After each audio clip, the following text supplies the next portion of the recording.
बिस्मिल्लाहिर्रहमानिर्रहीम। मैं Ishaq Sheikh, chairman team वीरस पाकिस्तान। बहुत अफसोस से बात करनी पड़ती है, पूरे पाकिस्तान की तरह हमारे पूरे सिंध में जिस तरह पे बारिश की वजह से जो सैलाब ने तबाहकारी की है, कराची के साथ साथ हमारा पूरे सिंध के सारे अजला, लाड़काना हो, घोटकी हो, कंदकोट हो, सखर हो, सेवन हो, दादू हो, जामशर हो, कोटली हो, कंदकोट हो, मेहरापुर हो, सारे इलाके डूब गए हैं। हमारे सिंध के लोग मजबूर महकूम लोग खुले आसमान तले बैठे हैं।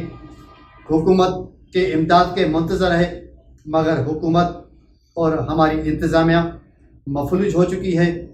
इस हवाले से मैंने कल रात से डीजी रेंजर्स को एक मरासला भेजा है। मैंने अपील की है आर्मी चीफ को, डीजी रेंजर्स को, कि खुदारा मेरी सिंध के धरती के मजबूर लोग, महरूम लोगों की मदद की जाए, उनको रिलीफ दी जाए।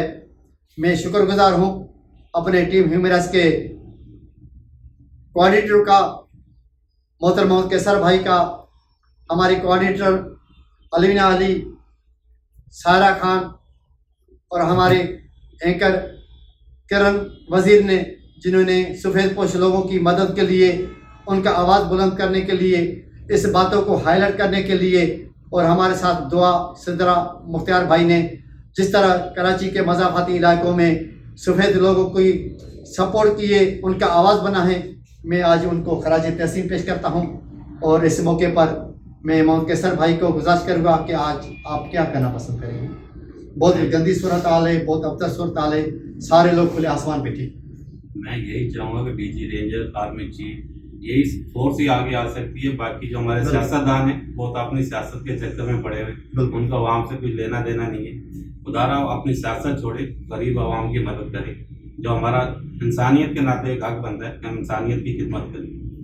जी अलवीना अली, माशाल्लाह आप इतने दिनों से लोगों के काम आए, रंगी हो, सरजानी हो, आप क्या कहना पसंद करेंगे और आप किस तरह काम कर रही हो? सर मैं ये कहना चाहूँगी, माशाल्लाह जिस तरह आपने अभी की जो हमारे सिंध के धरती के जो साथी हमारे जो इमदाद के लिए बेचारे मुतासिर रहें, और मैं भी सबसे ये कहना चाहूँगी मिल के आगे बढ़ें, सबकी मदद करें और बाकायदा आगे बढ़ें, इन्हें इमदाद फंडिंग करें जो कि उन तक पहुँच सके जो इसके हकदार हैं।